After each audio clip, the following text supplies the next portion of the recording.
नमस्कार मित्रांनो. DMAR Maharashtra academy YouTube चॅनलमध्ये तुमचं सगळ्यांचं स्वागत आहे. आज आपण MPSC उमेदवारांसाठी आलेल्या एका खूप मोठ्या आणि तितक्याच महत्त्वाच्या बातमीबद्दल बोलणार आहोत. 2026 मध्ये एक प्रचंड मोठी पदभरती होणार असल्याची चर्चा सगळीकडे सुरू झाली आहे. पण या बातमीमध्ये तथ्य किती आहे आणि सगळ्यात महत्त्वाचं म्हणजे पुढच्या 48 तासात नेमकं काय घडणार आहे? चला, या सगळ्या गोष्टींचा आपण खोलात जाऊन आढावा घेऊया. 2026 हे एकच वर्ष सध्या MPSCच्या वर्तुळात चर्चेचा केंद्रस्थानी आला आहे. सोशल मीडिया असो किंवा अभ्यास करणाऱ्यांचे ग्रुप्स असोत, सगळीकडे याच वर्षाबद्दल बोललं जातंय. पण का? कारण असं सांगितलं जातंय की याच वर्षी महाराष्ट्राच्या प्रशासकीय सेवेमध्ये नोकरीची एक ऐतिहासिक संधी निर्माण होऊ शकते.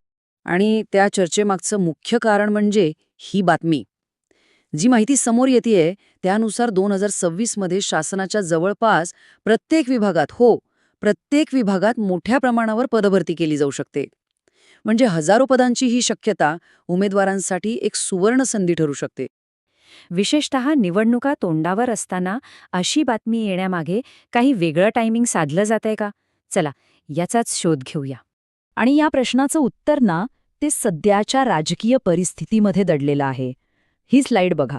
एका बाजूला आहे निवडणुकांचं वातावरण आणि दुसऱ्या बाजूला आहे ह्या भरतीच्या घोषणेची वेळ. मूळ स्रोतांनुसार हा काही निव्वळ योगायोग नाहीये. अनेकदा अशा मोठ्या घोषणा राजकीय वातावरण पाहूनच केल्या जातात आणि ही घोषणासुद्धा त्याचंच एक उदाहरण असू शकतं. आता आपण येतोय या संपूर्ण विश्लेषणाच्या सगळ्यात महत्त्वाच्या भागाकडे. ही गोष्ट फक्त 2026 बद्दल नाहीये, तर येत्या 48 तासांबद्दल आहे. हो, पुढचे 2 दिवस या संपूर्ण प्रक्रियेसाठी अत्यंत निर्णायक ठरू शकतात. ही स्लाइड आपल्याला पुढचा रोडमॅप अगदी स्पष्टपणे दाखवते.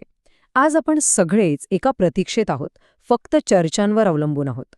पण येत्या 2 दिवसात यावर अधिकृत शिक्कामोर्तब होण्याची दाट शक्यता आहे आणि त्यानंतरच या घोषणेचं खरं चित्र आपल्यासमोर स्पष्ट होईल. आणि या गोष्टीला दुजोरा मिळतोय तो या थेट कोर्टमुळे. पुढच्या 2 दिवसात भरतीसंदर्भात ऑथेंटिक माहिती येईल.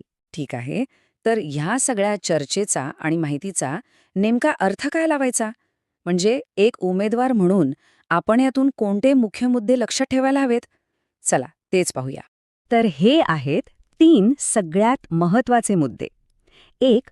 2026 मध्ये मोठ्या पदभरतीची एक उज्ज्वल शक्यता आहे, हे नक्की. 2.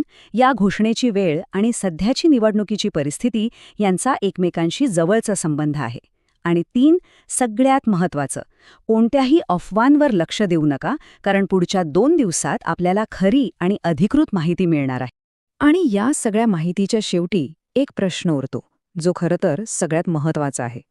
अधिकृत घोषणा येईल आणि जाईल, पण जर ही बातमी खरी ठरली तर 2026 मध्ये आपल्या सगळ्यांसमोर एक प्रचंड मोठी संधी उभी असेल. प्रश्न हा नाहीये की भरती येणार का, प्रश्न हा आहे की त्या संधीचं सोनं करण्यासाठी आपण तयार आहोत का. मित्रांनो, अशा सखोल संशोधनावर आधारित व्हिडिओ तयार करण्यासाठी आमची टीम दिवस-रात्र मेहनत घेत असते. जर तुम्हाला आमचं काम उपयुक्त, अर्थपूर्ण आणि मूल्यवान वाटत असेल तर तुम्ही आमच्या या प्रवासात सहभागी होऊ शकता. आणि हो, DMAR बद्दल अधिक माहिती हवी असेल तर हा व्हिडिओ नक्की बघा आणि DMAR महाराष्ट्र अकॅडमीला सबस्क्राईब करायला विसरू नका. धन्यवाद.